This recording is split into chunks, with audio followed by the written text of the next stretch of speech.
You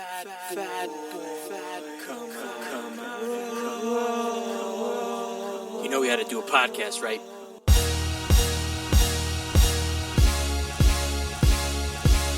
What's your name, fat body? Of course you were looking food. What the hell? I'm not fat, I'm big bone. I'm gonna eat it. You owe me for one jelly donut! Fat motherfucker. Listen to it. My wife said no one's gonna listen to us. I've got bigger titties than you do! Bullshit, because nobody fucking had geese back at that point for a bigger guy. I'm not everyone's cup of tea, but I might be somebody's shot of whiskey. You can't think about, hey, I need to lose 100 pounds, and think about winning that day. Fucking, I want a cheeseburger and a milkshake. Yo, what's up, fat leets, and welcome to episode 42 of the Fat Boy Jiu-Jitsu podcast. How y'all doing? I'm feeling amazing. Just finished up a jiu-jitsu class not too long ago. And man, that post jiu-jitsu high had a real amazing class.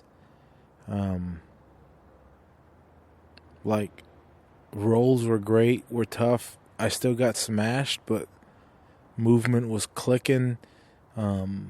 Just working on different guards, working on recoveries, and things were flowing, and it was great. Starting to move, feel like I'm moving a lot better. So that I'm just ecstatic about that.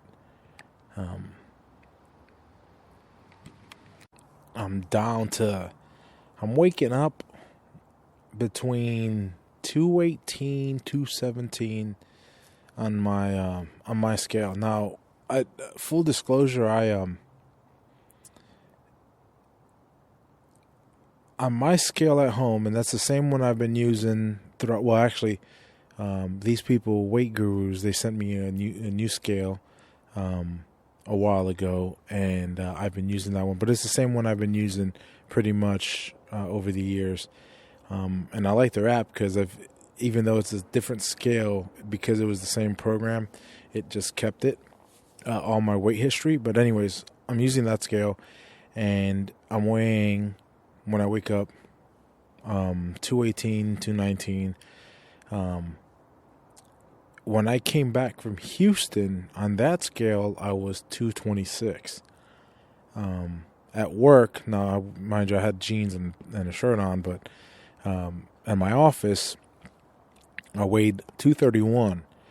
And I did take a picture after I did 100 burpees that day, because I wanted to take a picture of like how I felt bloated coming back from Houston. So I was 231 January 1st at my office. January 1st, a bunch of us at the office decided we were going to do a weight loss challenge. A bunch of the guys gained a couple holiday LBs and wanted to put money where their mouth is.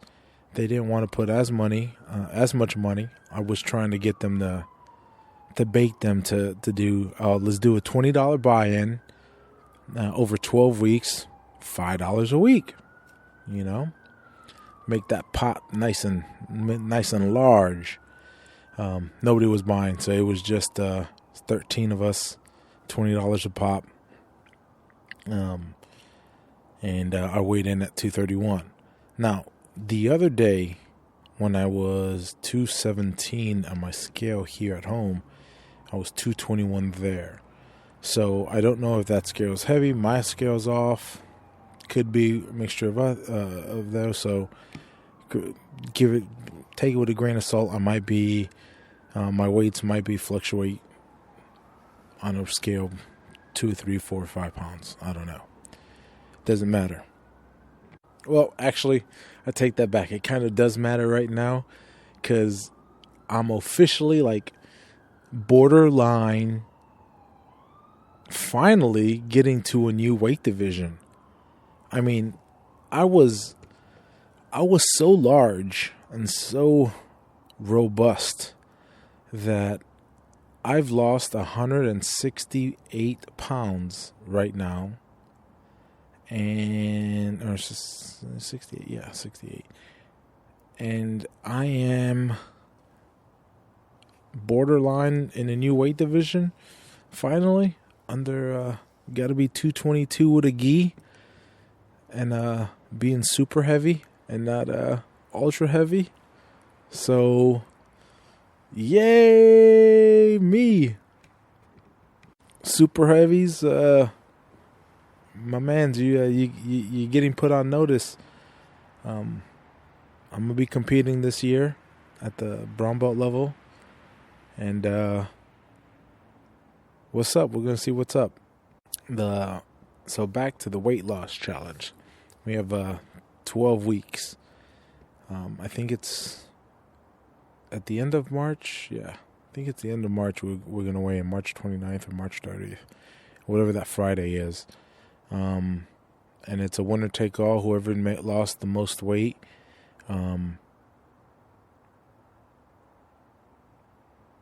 takes the pot. Now, something interesting had happened, and he got canceled, but there was gonna be an amazing. And it just was called Fat Boy. Had nothing to do with me. My man just used that phrase. It had nothing to do with me at all.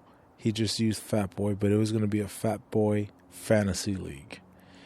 And there was 13 of us, and so he was going to take the guy who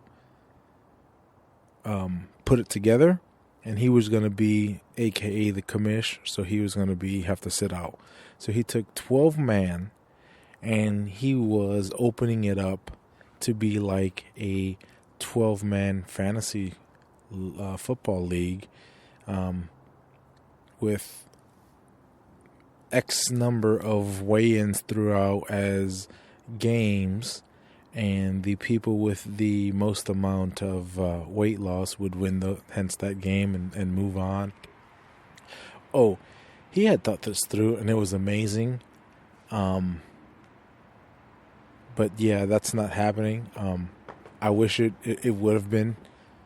It would have been great. I would have loved to. That would have just been amazing. And I hope somebody takes that idea and uses it at their office, even if people don't know what's going on. Well, so this week on the podcast, I sat down and got a chance to talk to my man Mitchell Chamale, who is the owner of Combat Night. And Combat Night's a local Florida amateur and pro organization. And he is nearing his 100th event. His 100th event is going to be on January 26th, 2019 in Tallahassee, Florida. Not only is it his 100th event, he's also celebrating his 7th year anniversary. So in 7 years, he's able to accomplish a lot in the Florida mixed martial arts community, and he's helped a couple of fighters get to the big show, and we talk about it. We touch that base, and he brings up a lot of topics. We talk about people pulling out of fights and just normal things people go through, injuries and training injuries, and throughout. So hope you enjoy the podcast. Without further ado, here it is. Thanks. What's up, Fatleets? I'm coming to you live from the famous Guillotine Factory with my man, Mitchell Chamale, owner of Combat Night. What's up, guys? What's up, brother? How you doing? I'm doing all right, man. I used to be a fatleet too, man. Just want to put that out there. I know everyone knows me as being skinny now, but this is not natural. Big ass 186 pound. Yep. Was that before you were throwing bitches in the air? No, that was during the throwing of the bitches in the air. And by that, he was the cheerleader. Yeah, for Florida State and high school and all that shit. That's cool. Hey, man, it paid for school, didn't it? Nah, but it got me a lot of really cool, like free cool shit. Well, at least that you got some cool shit out of it. Man, so fucking you're coming up on your 100th event. Yeah, man, we have Combat Night 100 going on in Tallahassee, Florida, where it all started for us on January 26th, which is also our 7-year anniversary. That's fucking incredible, man. It feels like just not too long ago we were celebrating your 50th up there in Tally. Yeah, man, that was a pretty historic event. We put a good crowd in the Civic Center up there, and yeah, I think that was really our takeoff. Was probably that event. Yeah, there was there was some bullshit right before there, right? You had to move the venue. Yeah, the city of Tallahassee had a commissioner write in because we had a city venue that was owned by the city, and a city commissioner wrote an editorial in the paper, and like, man, it was like something out of the 60s. Talking about it, we were doing human cockfighting and all kinds of weird, crazy stuff. But the park was supposed to be for public use anyways, so it was kind of weird.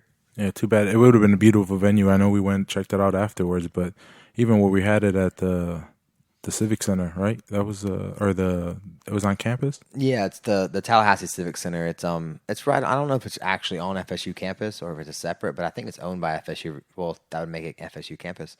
The basketball team plays there and all that kind of stuff. That was dope. I remember I had to take that photo booth up there. Oh yeah, you did. You did bring that up there. That was crazy. That was a crazy drive with that thing. Yeah, that's a long drive with that trailer. Don't want to do that shit. No, the longest drive I had with a trailer was when we brought up these mats, son. Yeah, it was like 85 mats stacked. The mats we're on right now, I actually got them from MMA Masters down in South Florida, and got a really good deal, and luckily had a buddy with a trailer. Juan over here, fat boy. Fuck. I thought we were going to die that one point. Remember the back of the truck? Yeah, the wind was hitting that shit. The whole entire time it was just waving back and forth. You thought it was going to fall over any moment. We had to go 50 from Miami to Orlando. Yeah, it was super slow. Oh, it was like a 6.5 hour drive. Probably ruined your transmission. Oh well. If I got 140,000 miles on the truck right now, so it's still running. It's good. Good. So, man, what's up? You got some fighters pulling out on you? Yeah, man. It's part of the sport. Just like anything in life, you're going to have people who really want to do whatever they're talking about, and you're going to have people who really just want to talk about it, and fighting is no different. Stop talking about it, be about it. Yeah, man. It's funny, Richard coined the term bitch assness, but just the fight, some of the pull out game on some of these fighters, man, it's serious. I mean, they don't have to worry about getting anyone pregnant anytime soon. And it's funny. It's always the ones that want to post the most pictures, want to talk about what a badass they are the most, and those are the ones that also like to pull out the most. Or if something's not perfect, they won't fight.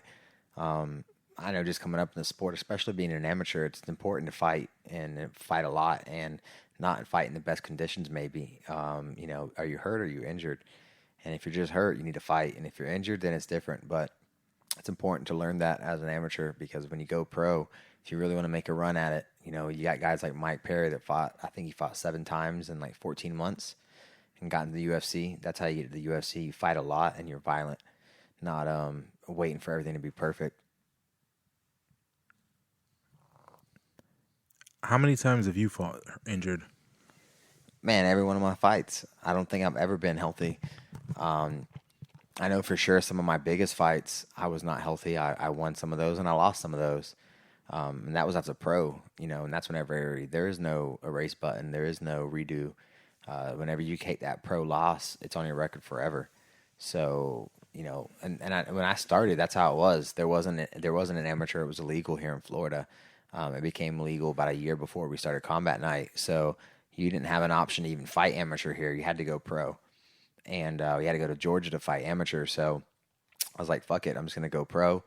And had to learn on the fly. So now it's a blessing here in Florida, especially to have so many great amateur shows where these fighters can really get around and get that experience. And guess what? When they go pro, it's erased. You can go 5-4, but if you fought every fucking stud in the state and you didn't get crushed by anybody. You did really well. All right, now go pro, and now it's time to be smart. Worry about who you're fighting.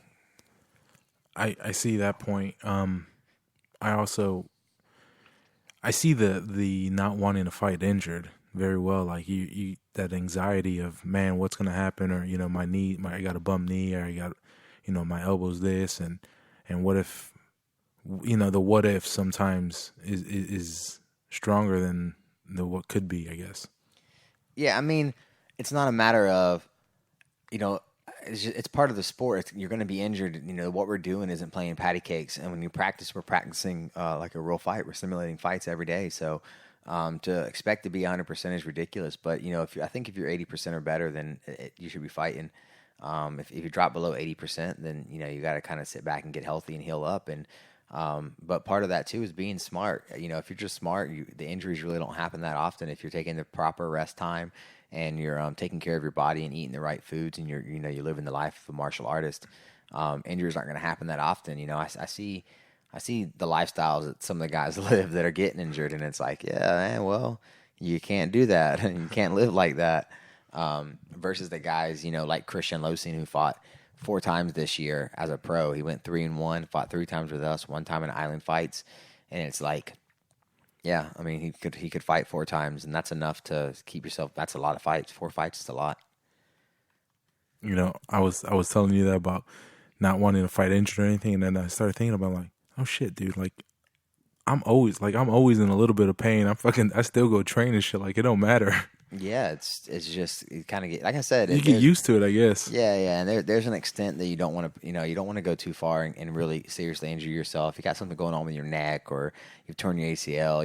These are things that obviously, yes, they're good, not excuses, but they're good reasons to not be fighting or whatever. But it's just it is what it is, man. It's part of the sport, but it has gotten better.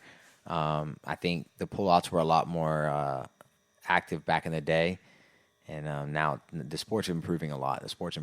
So, and you just recently had a female fighter get signed to Bellator, right? Yeah, Valerie Lareda. She fought with us 3 times. The first time she fought, you could tell this girl was something special. She had a lot of explosiveness. She liked to throw down. She didn't care if she got hit. She'd throw right back. And she's also a really good-looking girl. And a lot of times, you get these girls in the sport, and especially right now, it's so new. Girls think they want to do it, and then they get punched, and they're like, "Oh my God, I do not want to do this." And that was not the case with Valerie. I think she let loose a little more. And then her last fight with us was against a girl named Hannah Jackson, who's also a stud, and they threw down. And after that last fight, the video got in front of the right people, and she ended up signing a deal with Bellator and makes her pro debut on February 15th. That's fucking awesome. Yeah. How many total fighters you got to major organizations already? I think we're at like 8 or 9 now. We got a couple in the UFC, a couple in Glory, Bellator, quite a few. WSOF. We had a guy who fought our middleweight champ a while back. Clinton Williams actually fought David Branch in WSOF for the title.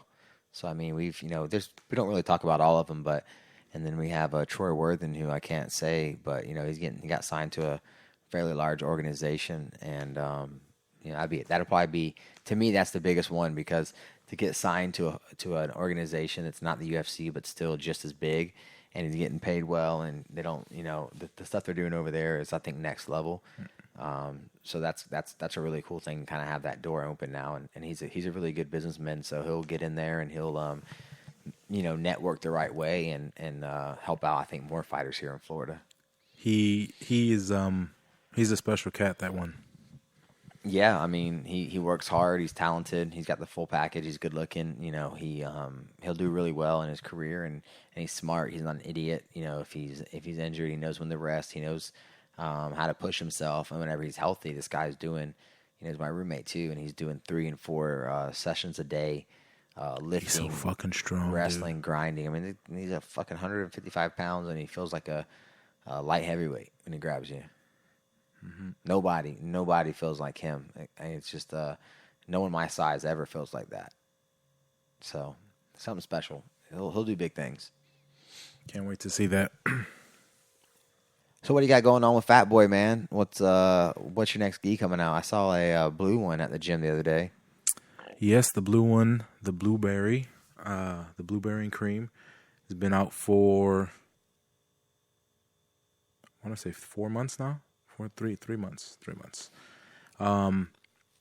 That one and the cream and blueberry, the white and blue, haven't rocked that yet. I'm saving that, patching it up for this year's competition season. But got that blue gi. I want to come out with another gi by spring. What tournaments are you doing? Definitely doing Orlando Open. I'm gonna try to get in for Miami. So you're gonna stick with IBJJF? Yeah. Yes, sir. Any particular reason why? I just, man, I don't know. I'm been drawn to them for a while, and not to say that any other organizations not worthy. Just I guess it's a lot of people make their name with IBJJF, and Yeah, there's no problem with that. I just I noticed that most people who do IBJJF don't really do any other tournaments. They just do IBJJF. And it's just one of those things where I feel like you got to at least do one other tournament outside of the IBJJF, especially if you do well and can compete in the IBJJF. The smaller tournaments might be a good confidence booster to get you ready for the bigger tournaments. Well, realistically, let's see. I like my time, and some of these other tournaments, when it comes to timing wise and mat scheduling, they're not always great. So it's usually hit or miss, and at least with IBJJF, I feel like sometimes it's better controlled. So it's, you fight when you fight, and you're not there, waiting 3.5 hours. You're getting warmed up, and then it's like, oh, you got to sit for another hour, and then, oh shit, let me get warm up again, and you're on, and That'll change the first time they change your division and make it go 2 hours early, and you don't get there in time, and you don't get to compete. That'll change, because at least these other tournaments, they look out for you. That was fucking Miami. Mm-hmm. What was it, 2013 that happened to you? Yeah, I remember. It's just, I don't know. I don't. I like the smaller tournaments. I think there's a lot of raw talent at the smaller tournaments, and they open up a little more that you get to really play jiu-jitsu whenever you go and do a tournament at like New Breed or Copa. Where I think at the IBJJF, I feel like it's kind of like the snobbish tournament, and everyone's playing for like inches. I want to play for keeps. Understood. Get that. So you're saying I should do some of the local tournaments here? Yeah, man. Support the local BJJ scene. I should. Fuck the IBJJF. I'm just being real. Yo, them fucking assholes got everybody to have to get cards now. Everybody. Fucking white belts, dog. Yeah. Everybody. To compete with them now, you have to pay them. Exactly. So much. Fuck the IBJJF, man. I was already fucking like, yeah, but when you say you're a double gold champ, it's. I hear you, but I'd rather be a absolute champ for the black belt CBD tournament where someone or Hidalgo won $30,000. I bet he liked that a lot better than those 2 gold medals. I've seen his smile in both pictures, and his smile with the $30,000 check looks a lot more genuine than the one with the gold medals. That's all I'm saying. Damn, I think you just changed my mind. Yeah, these other tournaments pay you to compete, and IBJJF you got to pay to compete. It's crazy. Like if you win a Copa, if you do a Copa, you win your division, there's a chance you can win some money. And a lot of these tournaments now are doing these like, super fights, like fight to win, where you get paid and you're matched against someone else, like an equal, similar age, similar belt, that kind of thing. MMAX too, right? Yeah. MMACs, yeah. Damn, did we just start hashtag boycott fucking IBJJF? No, I mean I don't think boycott. I think that they have an important place and a role that they play, and that it's they've definitely structured it really well and helped the sport be more professional.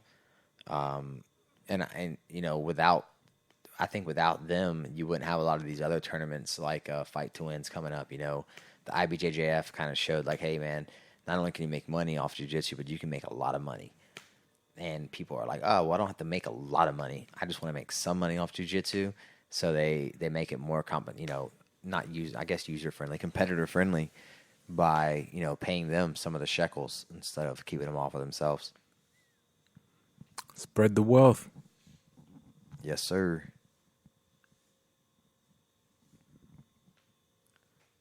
Damn, I hate So what's going on? Come on, Juan, bro. This is supposed to be your I wheelhouse, know. man. I'm thinking Yo, one thing I want to ask Mitch is, for somebody like, I've never seen anybody get into places they're not supposed to be the way you do. Like, you just show up in random places, past security, just everywhere. How do you do it? Man, I'm a hustler. I was born in Polk County. If you want to succeed out there, you got to be a hustler. Bro, we were in the UFC Chicago, and you just show up, you just walk on the floor, you were standing right next to us, and you just show up. Oh, I went on the floor. You walk right past security. Yeah, I do it at all the events. I think I've been backstage. I should do like a, getting to the UFC for free or hanging out backstage for free. Or I don't know, man. It's just a beard and a suit. People don't fuck with a guy with a beard and a suit. They assume he's like where he's supposed to be. And I just walk. I look at people. I wave at them. I say, "What's up, man? How you doing?" I shake hands. I give hugs. It's got to be that fast-paced walk, because sometimes in events you got that fast-paced walk, and nobody wants to fuck with you. I just act like I'm headed somewhere important, and then I got some important mission shit to do. And like I said, I'll shake the security guard's hand, and I'll be like, "Hey, man, how you doing?" Hey, like, especially when I leave, like, that's the big thing. If I want to go back and forth a lot, whenever I leave, I'm like, "Hey, man, I was wondering, do you know where I'm looking for da-da-da-da?" And he's like, "Oh, hey, all right, thanks, man. Thanks, Hal." And I was like, "My name's Mitchell, by the way." And I walk away. So then I know when I come back, Hal's got me. Hal's not going to forget the guy with the beard that talked to him for fucking 5 minutes. That's a good fucking trick. I have to write that shit down. Memorize that. I want to start. I really do want to start trying to get into like more things like that. I want to like, I don't know. I want to start trying to like get backstage at like concerts and shit. I've never tried anything but the UFC. I never really cared. You know what? You gotta go try that at Dr. Phillips Center. Get into like a musical. I should have did that when Joe Rogan was there. Oh, that would have been dope. I know for sure I could have got back there without a doubt. But I've never cared. Like, I haven't tried it at anything. I mean, the UFC, usually I have a friend fighting, or, I just want to be on the floor. I want to be closest to the fights. I've been literally, I've gotten like in where like the commission's sitting and stuff. Like, I've done a pretty good job at hustling my way up there. I've never been stopped either. Like, honestly, every time I've ever tried, and no one's ever been like, "Hey, you're not." I had one guy try to stop me one time, and he asked me where my ticket was, and he was the guy at the Amway. At the exit, the person had switched. Mm-hmm. So when I came back, it was a different person. I went to walk by. He's like, "Hey, sure, where's your ticket?" And I was like, "Oh man," I was like, "It's in my fiance's purse." And I was like, "I know exactly where he's sitting." I was like, "You want to come with me real quick? I'll, whatever." He goes, "Oh no, you're good." Nice. I knew he couldn't leave his post. I knew the man couldn't walk away from his post. Nice. So just come follow me. I'll show you the ticket. Yeah. There's a lot of little hustles I got, but. That's always a fun one. It's a little like adrenaline rush, I mean, what's the worst that's gonna happen? They're gonna tell you no. You know what I mean? Or you get back there and they're like, "Hey, what are you doing back here?" And I'm like, "I don't know. They let me back here." "What are you doing back here?" "I'm doing what I'm supposed to be doing." Yeah, I don't know. My favorite thing about the UFC, man, is I don't know. I don't really see a lot of UFC fighters talking about it, but man, they got a serious ass buffet in the back of all the events. You hungry motherfucker. Bro, it's a serious buffet. They have like giant tubs of ice cream and peanut M&Ms and gummy bears and gummy worms and Twizzlers and sprinkles and chocolate sprinkles and everything you can imagine to put on. I mean, it's like a Cold Stone Creamery back there for a buffet. And then they have like pretty good food.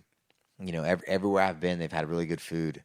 Damn, you know, that's gotta for the be fighters. torture for somebody trying to fucking cut weight. No, it's after the event. Oh, yeah, yeah, even yeah. after. Okay. Yeah, I mean, even at the weigh-in, sometimes they'll have like a little room with like protein bars and apples and bananas and like all this shit. I'm always like, yep, free food, I'm in.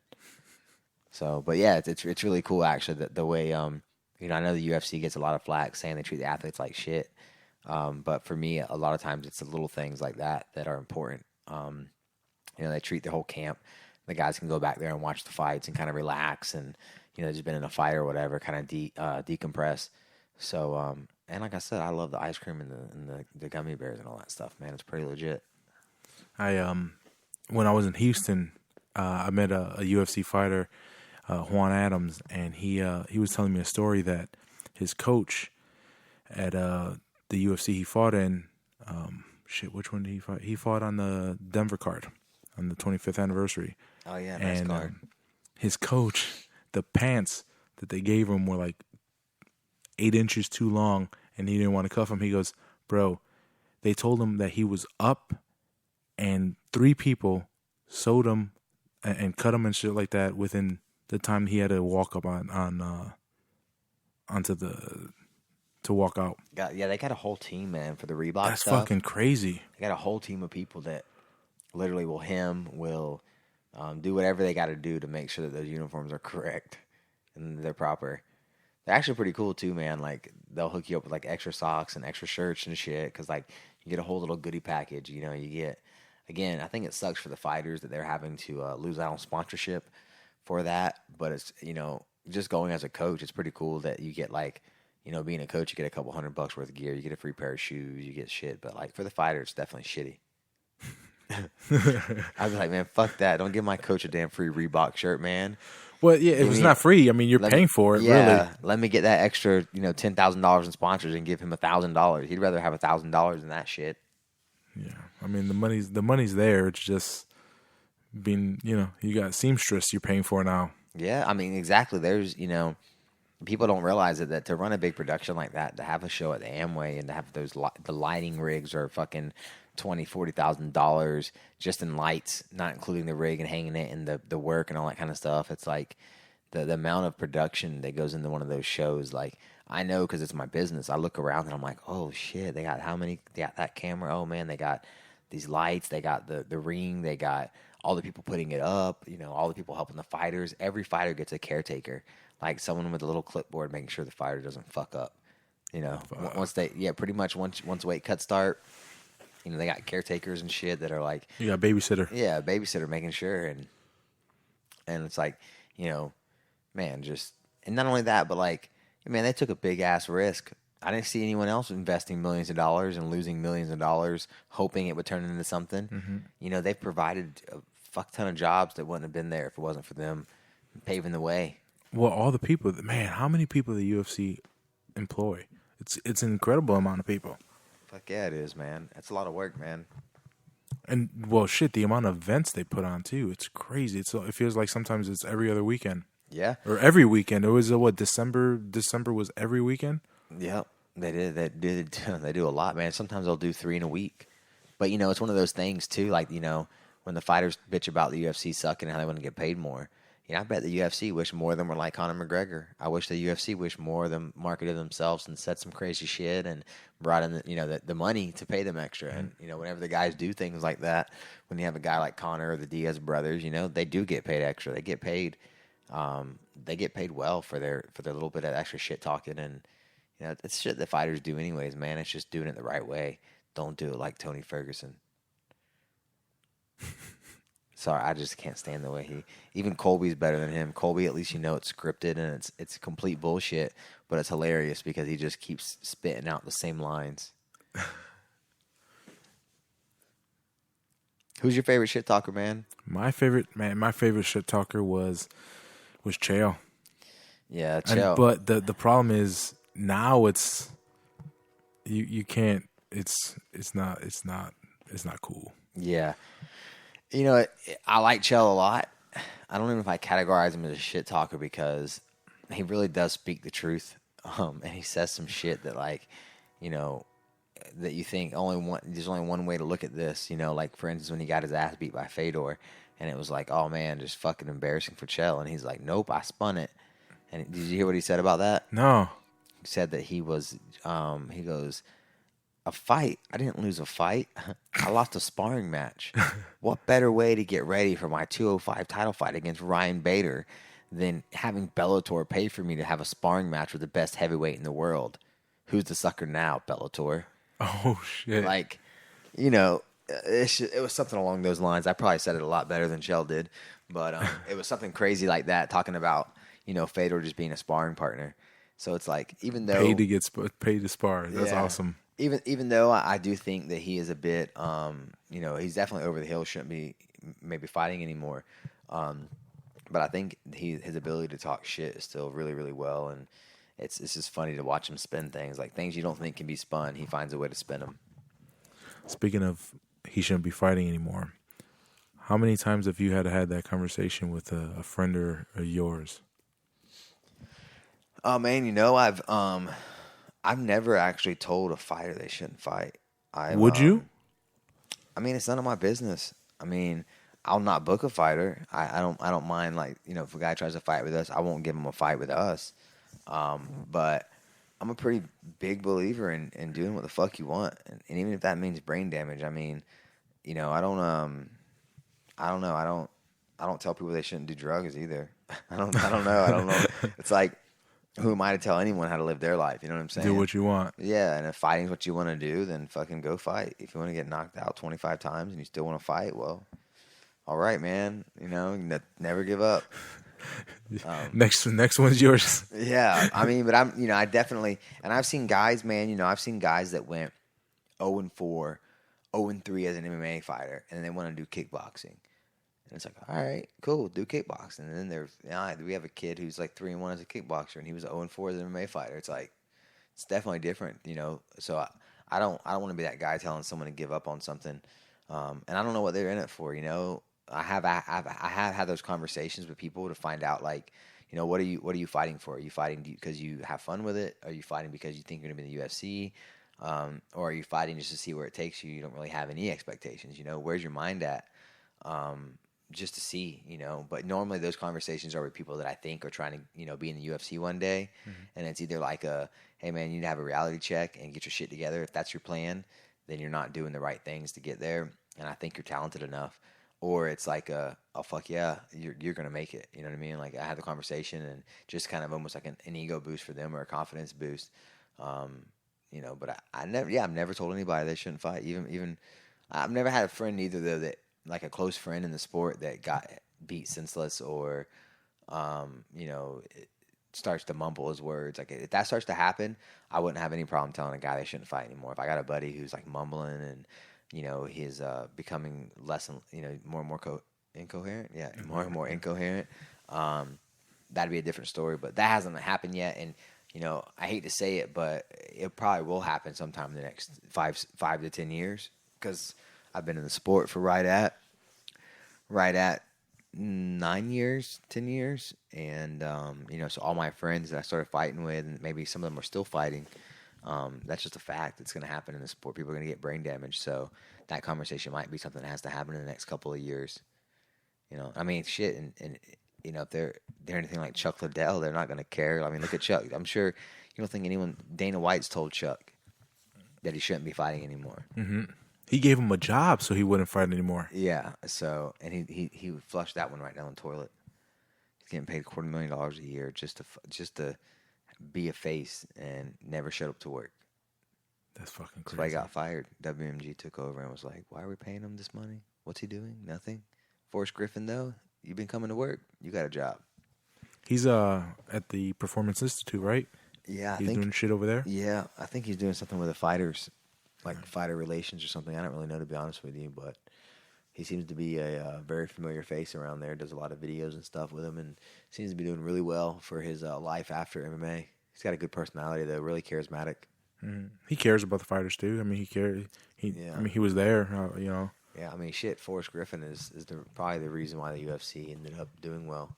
That fight with Stephan Bonner. Yeah, Stephan Bonner. like that. You know, he deserves more than he'll probably ever get for that fight. But you know, at that time, you know, he probably got paid. You think a couple $1,000 for that fight? Maybe 4. Dwayne Ludwig told me that for his fastest knockout in history, I want to say he got paid $3,000 and $3,000. Oh, And the bonus, it might not even been that much, to be honest with you. And the bonus was an Xbox or something. Like he got an Xbox or some shit. Like, damn! Does he still have it? I don't know. I didn't ask him, but yeah, he was telling me that story, and I was like, man, that's nuts to think. That was just that. You know, that was in the last 10 years. That was in the last 10 years. Look at how much money the fighters are making now. Maybe I don't know. Fucking time is creeping up on me, son. Yeah. I say 10 years, and I look, and fuck, my son's almost 10 years old. I'm like, damn, where the time is going. I feel this. I can't imagine that, man. I know Caden's gonna be 10 tomorrow, and I'm gonna be like, what the fuck happened, bro? It goes by so quickly. Yeah, I'm trying to enjoy every minute of it, man. Like I really do. I'm envious, and I didn't mean to cut you off, but I'm envious of you, being, you know, that you know, you own your own business and you make your own hours and you hustle, but you get to be like 90% of your time with Caden when you want, and I'm envious. You know, you don't have to go, not necessarily that I gotta punch a clock, but I do gotta go sit in an office. Yeah, you know. Yeah, you know, I think that's really cool for now. You know, but eventually he's gonna be in school, and you know, I'm gonna not get. You know, I don't get that time then. Bro, homeschool. There's no homeschool. No, I ain't got time to teach that fool how to be a man. I mean, not how to be a man. I ain't got time to teach that fool how to be a genius. I mean, I can teach him how to be a man and a fighter for sure. We'll do that together, but he needs to get that education. I want to. The school across the street here that we use, our daycare is across the street, legit, and it's the teacher, the head lady used to be at a Montessori school. Is that it? Mm-hmm. Montessori, yeah. Montessori. She used to be a principal at one. Really? So they have really good teaching techniques over there and stuff, man. And it's like, you know, he comes home now. He's 2.5 years old, and he's coming home talking to me about his day, telling me like, "Hey, Daddy, I want to eat my apples over here. I want to watch this, da da da." And it's like, bro, you're 2.5 years old. Bro, when he told me today, he goes, "I'm sitting on the table." Yeah, he just looked at me and said, "I'm sitting on the table." Yeah, and Brandy's probably like, "You're not supposed to be on the table." And he's like, "But I'm sitting on here." Bro, I'm sitting on here. God, dog, man, it happened so quick. Bro, a year ago, he couldn't do a sentence. No. 6 months ago, he couldn't, and now he's like just spitting out sentences and shit and having conversations and nuts, man.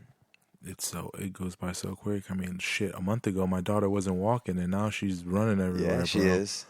Yeah, she's gonna start losing that chunk soon too. Yeah. I don't know when it happened to Caden, man. I remember one day he was chunky, and then one day he wasn't. And I was just like, leaned out. You're like, wait, what happened? What happened to my chunky little dude, man? Like, what happened? Start walking, running around, and that's all, man. It's a wrap. Yeah, I'm excited, man. That's definitely that's probably what I look forward to the most every day. Is like, what new little thing is Caden gonna do or say? You know, even if it's like motherfucker, even if it's a new cuss word or whatever, like that he overheard, it's just like, I love seeing and hearing that, man. Like, and I laugh, and it's whatever. I try to like make sure if it's something bad, not to reinforce it, but like, it's just crazy what these kids will pick up, man. And you know, they surprise you. I had we recently went to a charter school to try to get Uriah. And there's a lottery and stuff, but this charter school he fell in love with. There's all these different type of clubs, and the teachers basically they're there from like 8 to 6, and the teachers do the tutoring and stuff like that. Like, you don't have to worry about anything, but it's a lottery. But he's just every day like, man, I really want to get in that school. I really want to get it. Like, he really wants to get into the school. And man, when a kid wants to go to a school, they have this one classroom that they're doing. They're teaching them blockchain programming via Legos, because they're programming Legos to do certain things, and it's so crazy. And he like fell in love with it. Yeah, I want to definitely start. That's something that like I'm thinking, like, all this shit that I know my dad didn't do or that my mom just didn't think. My mom and my dad were working so fucking much, and they were just worried about getting food on the table. Like, we were broke as shit coming up. And it's like, now that I don't have to worry about necessarily getting food on the table, I can worry about education and I can worry about all those things. And I look forward to taking them to schools, and they have those those kid programming things where like 3-year-old toddlers, and they teach you how to like fucking build firewalls and all kinds of little crazy shit. Like, that's awesome. Starting basic little stuff, little coding things, and it's nuts. He started as young as like 3 years old. I was looking at it online the other day. That's awesome. That's so crazy. Soon. Yeah. You bring up that how you were brought up, and one thing that I talk about how I was brought up, like going to the gym or taking care of your physical body was nothing like that wasn't something my parents did or we ever really thought about. Yeah, man. I think that's that's probably the biggest problem in America is like parents are so busy living the fucking crazy real world life and trying to provide that a lot of times they don't think about the things like, living healthy. And it's different now though. I like the way it is now. And I feel like sometimes I'm in a bubble because all my friends around me feel the same way. But like sometimes I'll go to another town and I'm like, man, these motherfuckers are still smoking out here. Like, doesn't the package say it kills you? Well, what the fuck is wrong? And they're still like kids smoking in front of their kids and shit. I'm like, yo, their kids getting secondhand smoke. We know this kills you now. So like, I am somewhat in a pocket, but yeah, I grew up on, man, a can of corn with like 2 tablespoons of butter on top and some salt. Vienna sausages. Yeah, like pork sausages out of the can. Yeah, just the cheapest of the cheap, And the nutrition wasn't a matter. We weren't getting. We spent money. Like now, I spend money on food as in I want to get the most nutritious food for the best price. Mm-hmm. And growing up, we want to get the most food for the best price. Nutritious or not, I want the most food for the best price. That was it. And I don't even know how I learned all this shit, man. I just know my mom got diabetes, and I was like, man, the fuck, she's gonna have to like do all this crazy stuff, dialysis, and like all this stuff she was going through, and she never fixed her diet. And I was like, doctors kept saying like, all she got to do is fix the diet, and it just like clicked with me. And it didn't really click with like anyone else in my family for the most part. But like with me, it did. And I was like, man, all right, not doing any of this stuff anymore. And I had wrestled before, and I didn't know how to cut weight in wrestling. I didn't learn any of that stuff or how to eat right. But I had that like desire and that grind mentality that I would figure things out from wrestling. And man, that's rough. I feel bad for anybody that came from the situation that me or you did, that didn't have someone to teach them. Like Caden's gonna be fucking leaps and bounds above. He still hasn't had any like real sugar, like on purpose. Like he's had like accidents, like 2 or 3 things here and there, but literally that's it. He hasn't had like real sugar. That's so awesome, and that's a drug. I mean, that's not just it's not just sugar. It's fucking practically cocaine that you're giving them. Yeah. There's no real difference. Nah, man. I'll see my I'll see my friends, and it's nothing against them. If you want to feed your kids sugar, ice cream, whatever, that's cool. I just know how horrible it is because I've seen like my mom get diabetes and go through all of that. And it's put a really, really, really bad taste in my. And I still eat sugar. Don't get me wrong, guys. I'm like a fucking candy addict. It's been like a week since I've had any like sugar. The words do as I do. Yeah. And like, soon that's gonna have to change though because Caden's starting to get big enough to see the choices that I'm making and the food that I'm eating, and he wants to know why he's not eating the same shit. So like that's gonna have to change soon. That's gonna have to be like a big sacrifice for me. A big sacrifice, but it's for my son. You know what I mean? Like when the time, it's not even a sacrifice. It's gonna be a time where you're not even gonna think about it. Yeah, it's not even a sacrifice really. And I mean, I train so much that I can kind of be a little bit lazier with my diet, but like there ain't no excuse for some of the things that I've eaten. So while I'm over here talking about how I don't give my son any sugar, don't think that I don't be eating it myself. Yeah. But like I see these little kids, get sugar. And I'm like, holy shit! They get wild, like woo, like they get amped up, and it's like, damn, something's not right about that. It's just the how amped they get You know, even Caden, whenever he's tried things, his eyes get real big. He's like, I like that. I like that. And it's like, well, oh, no, hey, you know, like having to stop my sister or, you know, someone from giving him a gummy bear. Cleveland gave him a gummy bear one time. Oh. He's like, Daddy, I like gummy bears. I like a gummy bear. And I was like, Cleve, he's like, I thought you gave him gummies. Yeah, we gave him a gummy vitamin. That's what we give him. No high fructose corn syrup, made from cane sugar, gummy vitamin. It tastes like, oh, it's horrible. Oh, yeah? It's so bad. But he doesn't know the taste of the other, like sugar, so Not he's at all. like, to him it doesn't taste. Nope. My palate is just jacked up from years of Ben and Jerry's. But yeah, he you know, they don't know the difference. That's people give me a hard time, like, oh man, you're depriving the poor. And I'm like, depriving him of what? In order to to be deprived, you have to know something better than what you get right now. I mean, he's not getting deprived of broccoli. He's getting plenty of broccoli, plenty of carrots, plenty of chicken, plenty of fish, shrimp, all that good stuff. That's definitely good. It's funny how they think you deprive, like you have to give kids sugar. Yeah, it's not even like definitely not something they should be getting. No. I mean, I'm sure I turned out pretty okay, and I came up on all that shit, like, for sure. I know I did. I know my family. But it's definitely different now than when we were kids. Oh yeah, and it's going to continue to get worse. Mm-hmm. You know, I don't see, you know, the food situation and the things that they find acceptable for us to be putting in our bodies to change anytime soon. It's the money.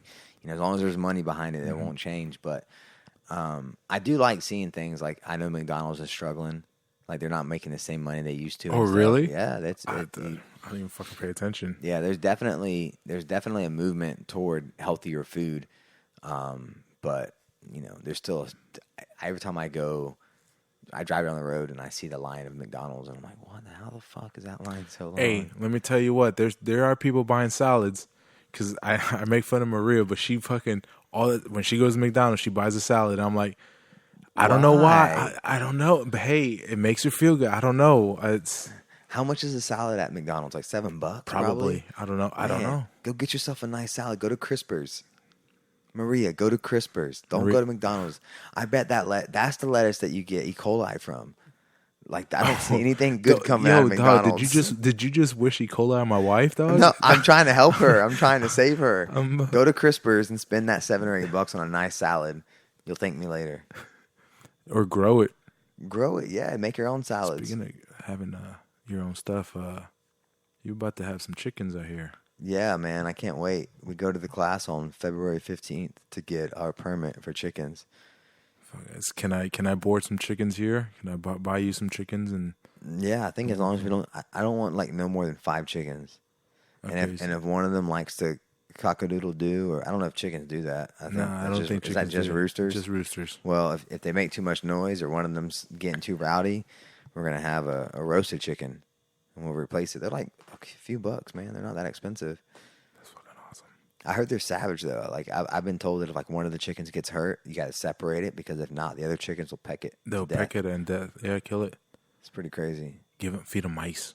I hear if you feed them mice, them eggs are good. No, I don't want to feed them any meat, bro.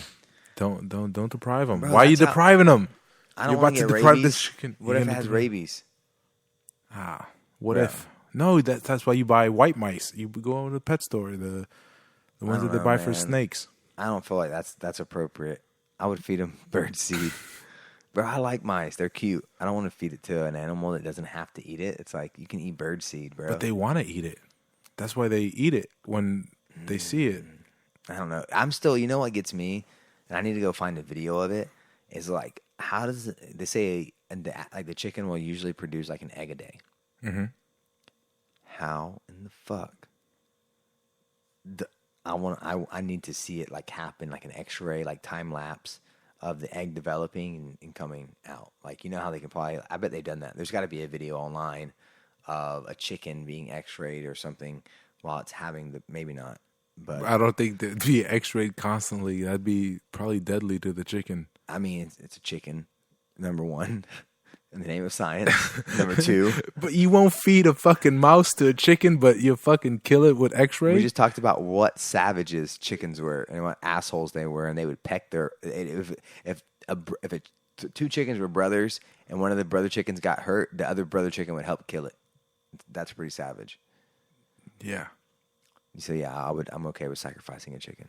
Mice are very nice. I like mice. Okay. I felt horrible. In the name of science, we're going to sacrifice this chicken. Yeah. Okay. I don't know. I've never seen that video. There's got to be something out there. I just don't. I don't know. And it probably sounds dumb to people who know how that works. You know who know Terry from the gym? She got chickens. Yeah, because it's just crazy to me that it produces an egg a day. I got to hit her up for some eggs. That's got to be a lot of work. Like, I don't know, just and shit not an egg every day. Like, bro, that's not. I mean, I'm sure if there's a diagram of the hole that that's it comes probably out that's got to be why they're always eating, because they have to produce that enough to. And I'm sure if there's a diagram of the hole that egg comes out of, it's nowhere near the size of an egg. Fuck that, bro. That's like birth. Big. Well, I mean, you did see birth, right? Yeah. Oh, bro, that's every day for them. Yeah, could you imagine? Every day, ticking time bomb. Out. Next day. Just every day. That's why I couldn't be a female either, man. Like, knowing that something's inside of me that's going to have to come out in the next 9 months, like, the anxiety of that would be, it would be horrible. I couldn't do it. Thank God you don't identify as a woman, and that's not going to happen. I don't. That's never going to have to be a concern. I cannot. Kate, speaking of identifying as a woman, Kaden told me the other day that he's a girl. Oh yeah? Yeah. You're gonna let him? You're gonna start giving him hormones and shit? Time to fucking get him on hormones and go buy him some dresses. Word. He's spoken. He's 2.5. He's 2.5. He knows what he wants. He can say. He has sentences that he can say and shit. Oh man, no, he's a boy's boy. It's so funny. He hear him even say, "I'm a girl." I was like, "What?" "I'm a girl." And I was like, "Oh, you're a girl?" Yeah. And then 2 seconds later, "Let's go pow pow. Let's go fight in the gym." Yo, when I got here, he goes, "Yo, where's Uriah? Where's Uriah?" He loves Uriah. But then we take him over there, and it takes him like 30 minutes for him to get warmed up. Yeah. So weird. He's such a shy kid. He's not shy at all, but he's very shy at the same time. Fucking crazy. It's gonna be crazy seeing him, like, watching Uriah interact with your kids. Like, when I first met you guys, Uriah was such a bait. Like, he was Caden's age. Yeah, he was super small. It's crazy to see him grow up like that. Gio too. Gio's probably the most. Oh my God, yes. Yeah, because he was like, man, he was probably Uriah's age. He's probably like 9-ish. 9 or 10-ish, yeah, like 9, 10. Because he just turned 17. Wow, that's crazy, man. Bro, he's laying pipe already. He probably is. Bro, 17? Come on, son. Oh, man, I don't know. Rich, turn this off. He's pretty close friends with his dad. Like, I wasn't hanging out with my dad as much as Gio hangs out with his family and stuff. Like, and I didn't lose my virginity until I was 17. That's one thing. Really? Yeah, I was 17. I was scared as shit. I was like, man. Were you scared you going to catch the AIDS? Yeah, fuck yeah, bro. School did a good job. I fucking applaud them. I felt like if I had sex with a girl who read a book about AIDS, I was gonna get AIDS, and I was like, fuck. Yo, that was coming up. That was like our era, because that was the same thing. Yeah, bro. I wasn't even worried about AIDS really. I was worried about herpes. I was like, holy shit, I'm gonna get grapes on my ball. Not me. They show those pictures, and it's like, oh my God, bro. Like, I don't know why people complain about health classes. Like, every fucking kid should have to go through health class. And I think you should do it in middle school, and then you should do it again in high school, because that scared the shit out of me. For sure. That works. Yeah. That's the best abstinence. Especially the pictures and stuff. And like, yeah, if you don't wear a condom, you're going to have a baby and you're going to get herpes. Oh, I don't want a baby. I don't want a herpes. Bro, we got to stop. I'm afraid to even put a condom on, because then I might still get herpes. No way. Jumps on you once you get it. Yeah. And I feel like, I feel like the government got rid of. Do they still do health classes? I don't know. I feel like not our PC America, not them. They probably got rid of them.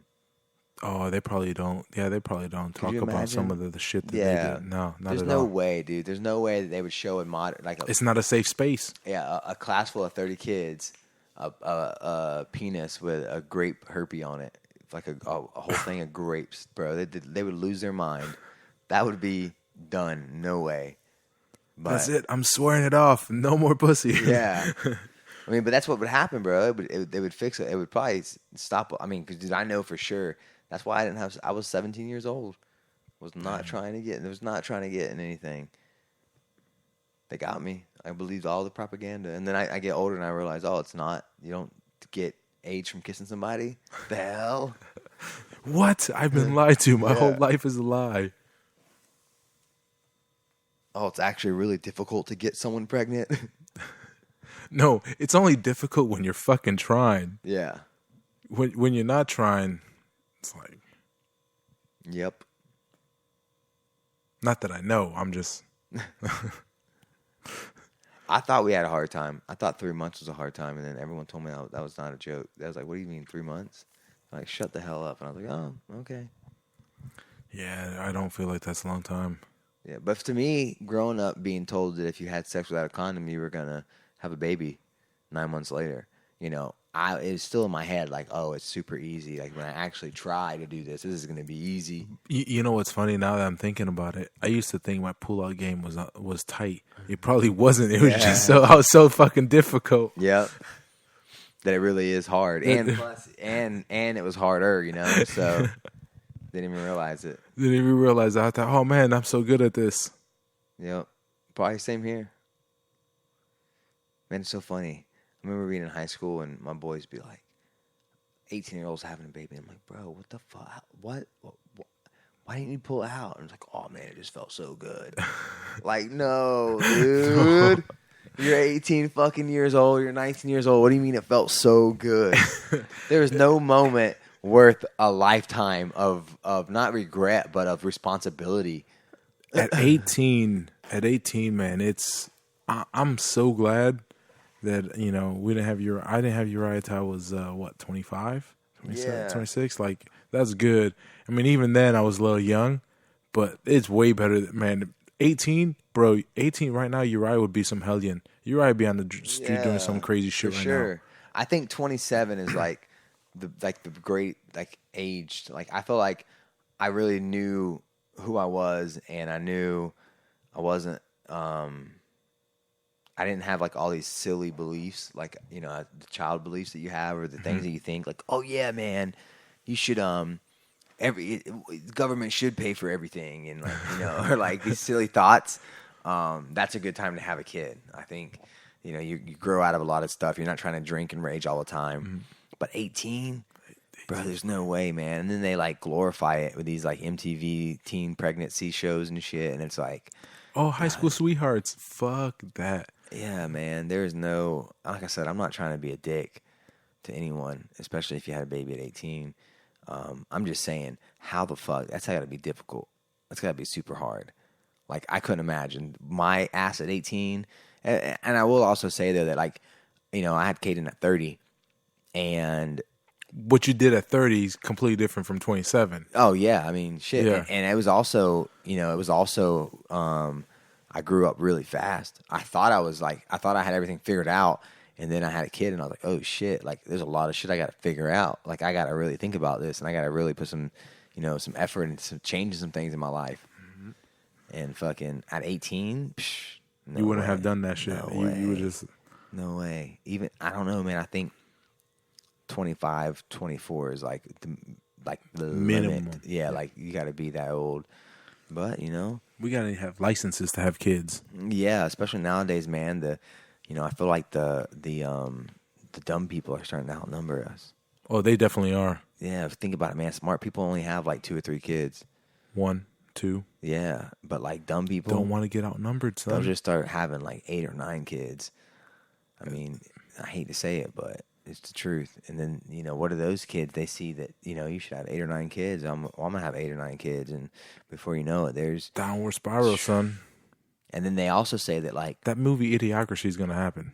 I haven't seen that movie. Oh. I haven't really watched any movies in the past, like, 4 years. Well, this good thing this is like a 10-year-old movie. Yeah. Well, I never really watched a bunch of movies. Maybe 7, yeah. I did. I enjoy going to the movie theaters and watching the previews. I like the previews. That's not my favorite part of a movie. Always? The previews of a movie that I'll probably never watch. Yeah, I remember that. I know where his story's going. Yeah, I know where that's going. I know what's going to happen. Bruce Willis doesn't die. They never die. What that's why Deep Impact was so awesome, because he died. It's like, hell yeah, the star died. I think it was Deep Impact. No, Armageddon. Armageddon. Yeah. But Armageddon came out at the same time. They all did. They had like Deep all these. Impact. It was like, oh, it's about to be the year 2000. We're gonna make everyone think they're gonna die. Bro, did you think you were gonna die? Yeah, for sure. I mean, not die, but I thought something was gonna happen. I mean, I had guns. I was ready. What was it? The Mayan calendar got me. The Mayan calendar was the one that really got me. I was like, fuck, man, the Mayans. Yep. They know everything. The Y2K, I was still kind of young for Y2K. It didn't bother me that Yeah. much, but the Mayans was the one I was waiting for. Y2K, I was young and ignorant, and I was like, yeah, I hope everything crashes. Like, not realizing how shitty that would be. That would be I was kind of man, like right you're fucking now. awesome. Oh, man, I hope not. Shit. I don't think it's like really crash. Like, I hope I feel not. like it's getting there, though. I hope It's definitely not doing well. it's not. No, we're not. But I still got guns. So Yeah, well, I got more now than before, so that's I'm going to get shit a hits position. the fan. I'm still feeling pretty comfortable. Man, I couldn't imagine living in like a Civil War type atmosphere, or I mean, I don't think we're anywhere near something like that. But I'm just saying, I couldn't imagine being in a place where you gotta worry about your neighbor trying to come over and steal your shit. So Maria's family's kind of living in they live in Nicaragua right now, and some of them are and they're going through a fucking civil I fucking. feel like every place is. Bro, I couldn't imagine it. You're right. I could not. It's crazy. Look at Europe right now, man. Europe Bro, is yeah, fucking you're right. insane.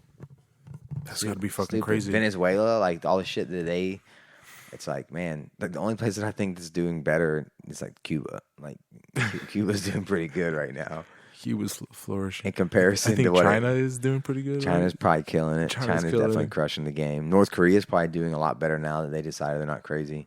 Yeah. But yeah, man, a lot of places are doing bad. How about them North Koreans, bro? How do you bring them into? Hey, this is 2019. This is real world. Like, do they ever? Could you imagine them take the curtain? Like seeing one of them in an iPhone? I don't know if they ever actually took the curtain down for North Korea, or if they just agreed that like they're not gonna pursue. We'll give you some help. We're not gonna fight no more. That kind of thing. Like, I don't know if they really took the. I need to look into that because that would be insane. Like, that's got to be nuts to be like, what? I can talk to who? I can do. What can I do? Like the internet? What? I couldn't. Could you imagine like being in jail for 20 years or 10 years? 5 years right now. I mean, back in the day, like the 70s and 80s, 10 years was a big deal. But nowadays, like being in jail for, a max security prison where you don't get shit, 3 to 5 years would be crazy. You come out and there'll be people there'll be robots serving you dinner. Bro, in high school, I got locked up for taking a pager to school, and I was shitting my pants the whole time. You got put in jail for a pager? Bro, yes. Was it a stolen pager? No, it was my pager. It was my beeper. This was rewind back to like 1998. Back when if you had a beeper, you were a drug dealer. Now these motherfucking kids take cell phones to school and they fucking text and all throughout class. Motherfucker, I got arrested for taking a pager to school. Thank you, Chicago Public Schools. But I was shitting my fucking pants the whole time. I'm like, oh my God, I'm now a fucking criminal. I'm like, this is the pager for a fucking beeper. I got suspended for fucking a week for it too. That's fucking some crazy shit, ain't it? Yeah, but you know how times have changed, man. It's I always told myself I would never be my dad or my mom being like, I remember in my day. But back in my day, I got arrested for a beeper. You kids should be happy you get to bring your iPhones to school and text all day. Yeah, that's nuts. We had Nextels. In the same, I fucking love the Nextels. But in the same token, there's some shit that I got away with that nowadays. Oh yeah. Fuck. Oh yeah. There is definitely. Sometimes I got a slap on the wrist that nowadays you'd probably get locked up and there'd be a frontline newsline head story about you, about fucking headline story. There you go. About doing something illegal or stupid. I did all kinds of dumb shit. It was after like the 10th time. I got caught a lot too. That's the bad thing. Is like you didn't fucking learn. I didn't, man. I was just a fucking hood rat. You were doing hood rat shit with your friends. Bro, I was definitely doing hood rat shit with my friends, and it was just, I don't know, man. I had a lot of I like an adrenaline junkie. I liked getting in fights and doing. I mean, I still like getting in fights. Like I guess I'm doing the same shit I used to do. It's just illegal now. It's legal. Yeah. No, nothing's worse than doing hood rat shit and you're not expecting to do hood rat shit. Yeah. When I was working at this Best Buy, and I was a junior in high school, and I was gonna be friends with this one dude who was the assistant, and he goes, "Hey, come with me tonight after work. I gotta go take care of something." And we drive 45 minutes out to this fucking big fat white guy's house, and I say big and fat. I mean, like he had been sitting on his couch and he probably didn't move for like 2 years. That's how big he was. Yeah, big. And it was like a house out of hoarders. This place was a disgusting that's mess. The worst. And my homie, or he wasn't my homie, but homeboy sold through some fucking crack. And that's what we went to go do. What? The Yes. big fat dude was doing crack? He was doing crack. And he was big and fat. Was he doing it to lose weight? I don't fucking know. He obviously wasn't working. Not at all. Maybe he just started. But I will tell you one thing. That motherfucker, and I don't know if that's why I never tried it, but he goes, "Don't ever do this." And thankfully, I've never done crack. Yeah, I never had a crackhead tell me not to do crack, but I have also never done crack just because crack is whack. Because it's fucking crack, right? Yeah. Yeah, so nothing's worse than doing hood rat shit or going with someone and selling some crack than not knowing you're going to go somewhere and sell some crack. Yeah. I mean, yeah, that's definitely a pretty dirty, damn, it was the guy was a manager at Best Buy. Yeah. That's a weird, I never would, that's not a side hustle I would expect for a manager at Best Buy. Like, you tell me like, oh, the manager at Best Buy was selling stolen electronics. I'm like, yeah, I could see that. No, the manager at Best Buy was selling crack. Selling fucking What? crack, dude. I expect to hear that about the manager of the fucking Get and Go on the corner of fucking Paramore and, OBT, if that's even an intersection. I don't think so, but if it is, that's where I expect someone to be selling crack, not Best Buy. But, hey, it happened. Yeah. I mean, I believe you. I'm not saying you're a liar. I believe you. And I'm glad I never... Shit. Can you imagine we got pulled over on the way out of there? Some fucking... Oh. Yeah, and my life would be different. Yeah, if you got fucking busted with crack, God, that'd be the worst thing in the world. I got buddies who have been arrested. I bet you I was the fucking patsy. I bet you I would have gone down. That's why I went. I got buddies that have been arrested for stuff that is just in the wrong place at the wrong time. It's fucking. I feel so bad for them, man. It's like fuck, man. Yeah, but you got to choose your company wisely. But sometimes when it's the second or third time, you're like, dog, how are you always in the wrong place at the wrong time? Yeah, eventually you just got to look at yourself if it happens multiple times. I mean, I've been there where wrong place, wrong time, but it was more like wrong place or wrong time. Oh, and I was doing something stupid. Like I could have did that something stupid a million other times in a million other places and been fine. It just happened to be the perfect storm for my stupid shit that day.